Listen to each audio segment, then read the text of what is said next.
So, I have to talk about a book.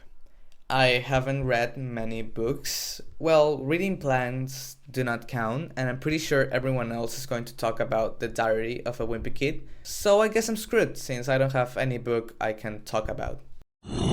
I have made terrible financial decisions, and one of them is buying the free FNAF novels and the Fazbear Frights box set, which is like 15 books, and I have only finished reading The Silver Eyes. I've bought them like 2 months ago. That's how much it took me to finish one of the books. That's the one we're gonna be talking about. And today we are going in the rabbit hole that is The Silver Eyes. Oh dear God. Most of you probably know about Five Nights at Freddy's and maybe a bit of the story, but if you know nothing about it, that is totally fine since I know some people here actually have a life. So to start, who made this? It was of course Scott Cawthon. Scott was born in Houston, Texas on June 4, 1978, and more than this book, Scott is known for being the creator of the already mentioned Five Nights at Freddy's franchise, a video game saga whose main premise is possessed animatronics that want to kill you. Though in recent times it has deviated a lot from that, but we're not getting into that part. Scott started making games when he was just a child, but none of his games really stood out or were popular. Their games were heavily criticized for their tense animations and the design of their characters to the point of being compared to animatronics used in food chains such as Chuck E. Cheese. This was a major discouragement for him, almost to the point of abandoning his job as a video game developer, but in a last-ditch effort, he decided to use the criticism to his advantage. Thus, on August 8, 2014, Scott Cawthon released Five Nights at Freddy's to the public.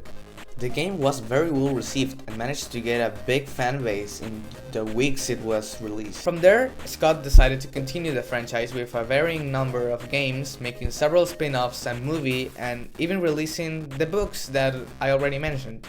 The book we're going to talk about today was the first one to be made, and the first part of a trilogy of novels. In this story, we follow Charlie along with John, Carlton, Jessica, Lamar, Marla, and Jason. They are reuniting in their childhood town for a commemoration in honor of their dead childhood friend, Michael, who was murdered in Freddy Fazbear's Pizza 10 years prior, along with other 4 children, which Henry, Charlie's father, owned. They find themselves at the old pizza place, which had been locked up and abandoned for years and was buried beneath a mall that was never finished. After they discovered a way inside, they realized that things are not what they used to be. As they explore the ruins of the old restaurant and unlock suppressed memories, they come to learn the full extent of this tragedy and that its impact lives on to this day in the form of the 4 animatronic mascots that have come to life and now stock the halls of the old place: Freddy, Bonnie, Chica, and Foxy. Throughout the story, we'll learn more about Freddy Fazbear's and how there used to be another restaurant, Fredbear's Family Diner, and that Charlie had a brother, Sammy, who was abducted at that same place.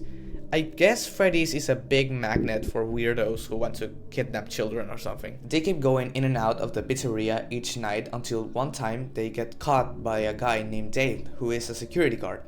Or is he? At one point in the story, when they are in the pizzeria, the animatronics go rogue and start to malfunction. While in the commotion, Carlton gets caught by Bonnie and is dragged away out of the group.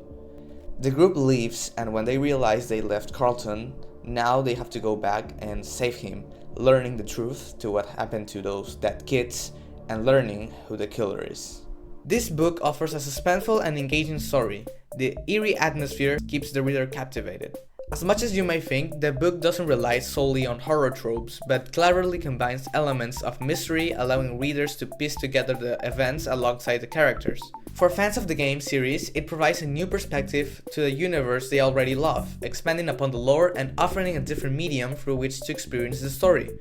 For some fans, they might not like it for not being totally accurate to the games, but personally, I really like that they created a whole new universe with a whole new cast of characters, yet still including main story events of the actual game. The characters, I have to say, are pretty generic, but that doesn't mean it's bad. The book does a very good job at portraying their personalities and intentions. The book writing style in itself is also pretty standard, but then again, that's not necessarily a bad thing. It makes it an easy read that you could probably finish in a week or less, unless you're me. So that's everything I have to say about this book. If you're a Five Nights at Freddy's fan and you haven't read it yet, you probably should. And if you're a new Five Nights at Freddy's fan, you should also give it a try because it does a great job at introducing the main concepts of the series. So thank you for listening and have a nice day.